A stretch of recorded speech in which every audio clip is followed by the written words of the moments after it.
자, 생식과 유전 파트에서 생식을 조금 어려워하기 때문에 사플 기준으로 생식을 좀 찍어볼게요. 페이지는 134페이지 사플 기준이고요. 생식 시작할게요. 세포는 가장 작은 기본 단위이고 구성하는 가장 작은 단위이고, 크기는 읽어만 보시고 매우 작다 요 정도만 알아주시고요. 세포는 우리가 분열을 하죠. 분열을 해서 조그만 세포 2개를 만들어내고 얘네 2개가 똑같이 커져서 하나의 세포가 되고 또다시 나눠지는 이러한 세포 분열을 지속적으로 하게 돼요. 얘가 나눠지는 이유는, 분열을 하는 이유는 우리가 생각을 했을 때 한 변이 2cm, 다 2cm야. 여기 가로 세로 높이 다 2cm인 직육면체가 있어요. 정육면체가 있어요. 그리고 한 변이 1cm인 정육면체가 있어요. 얘네 둘이 표면적을 비교해 봅시다. 일단은 비교하기 전에 1cm짜리가 8개가 있어야 왼쪽 게 만들어지는 거 이해되지? 그랬을 때 왼쪽의 정육면체는 어떻게 구하냐? 2 곱하기 2 한 변이 그럼 4겠네? 곱하기 6면이죠? 그러면 총 얼마일까? 24가 되겠네요. 표면적이. 오른쪽 거는 1 곱하기 1에다가 면이 6개, 총 8개가 있었네. 그러면은 48이 되네요. 얘는 표면적이 48이야.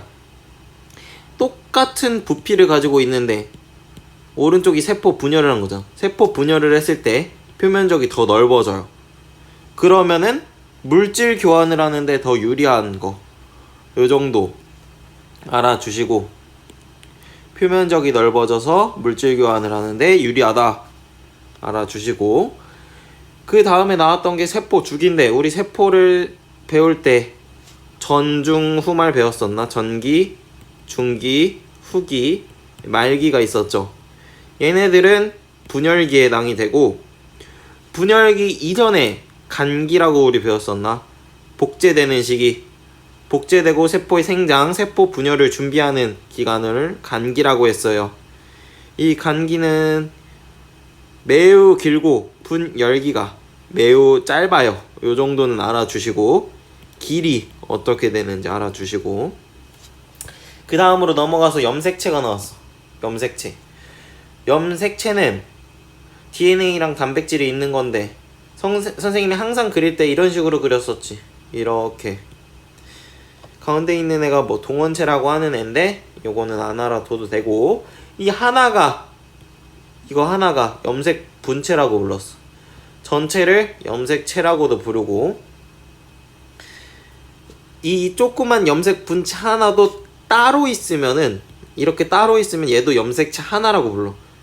얘의 개수가 하나이면 염색체 1개라고 불러요. 일단은 이름을 알아뒀고, 염색 분체는 2개가 있어야 염색체가 되는 거죠. 얘네는 본인이 복제를 한 거야. 그렇기 때문에 부모님한테서 각각 하나를 받은 게 아니야. 얘네 각각 하나를 받은 게 아니야. 요런 복이 자주 나와요. 오늘도 질량 친구들한테 설명을 해줬는데, 염색 분체 얘네 각각은 부모로부터 받은 게 아니라 본인이 복제했기 때문에 유전 정보는 같을 거예요. 요 정도 알아주시고, 그 다음에 나오는 게 상동 염색체예요. 상동 염색체는 모양과 크기가 같은 염색체고, 얘는 체세포에 있는 것들이에요.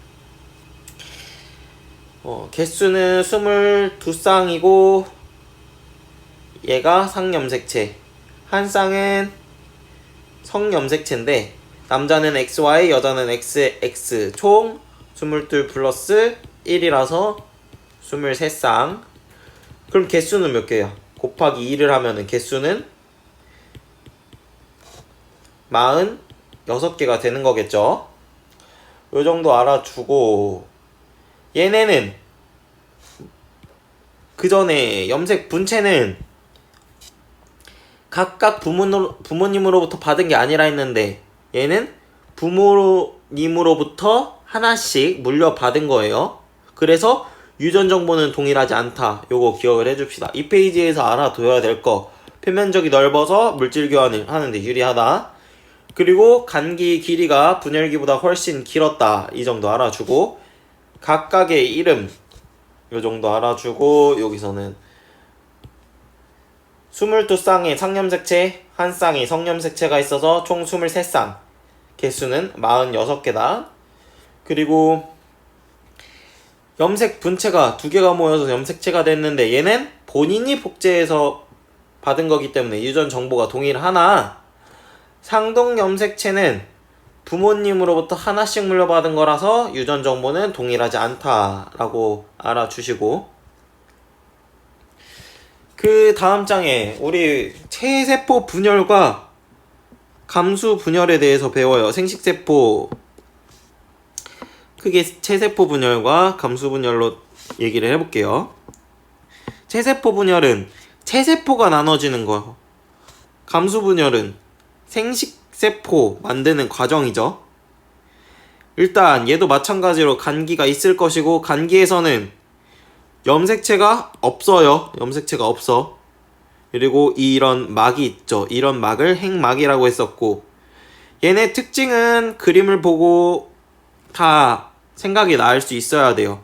각각의 기관의 이름과 특징을 다 외워주시고요. 이거는 지금쯤이면 외웠어야 하고, 간기 다음에 우리 전, 중, 후 말이라고 외워요. 그 다음에 나오는 거, 전기에서는 핵막이 사라지고 염색체가 나타나는 거, 염색체가 있는데 가운데 아무것도 연결이 돼 있지 않아, 이런 거를 전기라고 했었고, 그 다음에 중기로 넘어가서는, 중기는 가운데 이렇게 배열되어 있는 애들, 그런 애들이 중기였고, 후기는 딸려가는 상태, 염색 분체가 딸려가는 거예요. 얘는 지금 염색 분체가 딸려가는 거야. 요 조그만 염색 분체 하나가 이렇게 찢어져서 딸려가는 거야. 그리고 말기는 염색체가 풀어지고 핵막이 생기는 거. 만약에 식물 세포라면은 세포판이 생겼고, 동물 세포는 그냥 함입이 된다 그랬어. 세포 질 함입이 되면서 만들어지는 거고요. 여기서 조금 기억을 해줘야 될 거, 얘는 염색체 수랑 유전 정보는 동일해요. 부모님과. 총 만들어지면은 한 개가 나눠져서 2개가 되는데, 얘네 2개 각각이 이거 부모님과 유전자 정보랑 염색체 수가 동일하다는 거, 요거 알아주시고, 자, 다음으로 넘어와서 생식세포 형성 과정. 생식세포는 감수 분열이 일어나는 거죠. 감수 분열은 생식세포를 만들어내는 과정이라고 부르고, 얘는 크게 1분열이랑 2분열이 있었어요.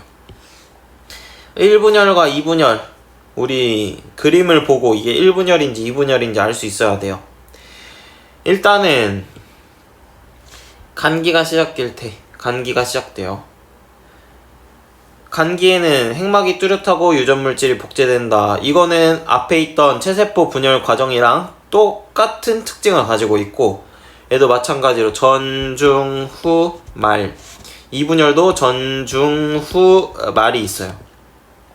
그때 우리 감수 1분열 전기인지 2분열 전기인지 얘네 둘이 구분할 수 있어야 돼요. 구분은 이가 염색체가 있는지, 아니면 그냥 그대로인지, 염색체 그대로인지, 이걸 보고 구분을 할 수 있어야 되고, 마찬가지로 특징은 똑같은데 얘는 끌려가는 게 상동 염색체가 끌려가는 거고, 위에 있는 거는 염색 분체가 끌려가는 거고, 체세포 분열에서는 염색 분체가 끌려갔고, 감수 1분열 후기에서는 상동 염색체가 끌려갔고, 그리고 마찬가지로 얘도 감수 1분열 말기에는 두 개의 딸세포가 형성됐고, 얘네 감수 2분열은 유전 물질의 복제가 없이 2분열이 시작됐어요.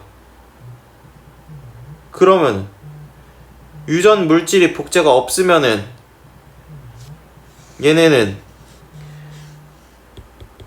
유전 정보는 절반으로 나눠지면은 2분의 1이 되겠지.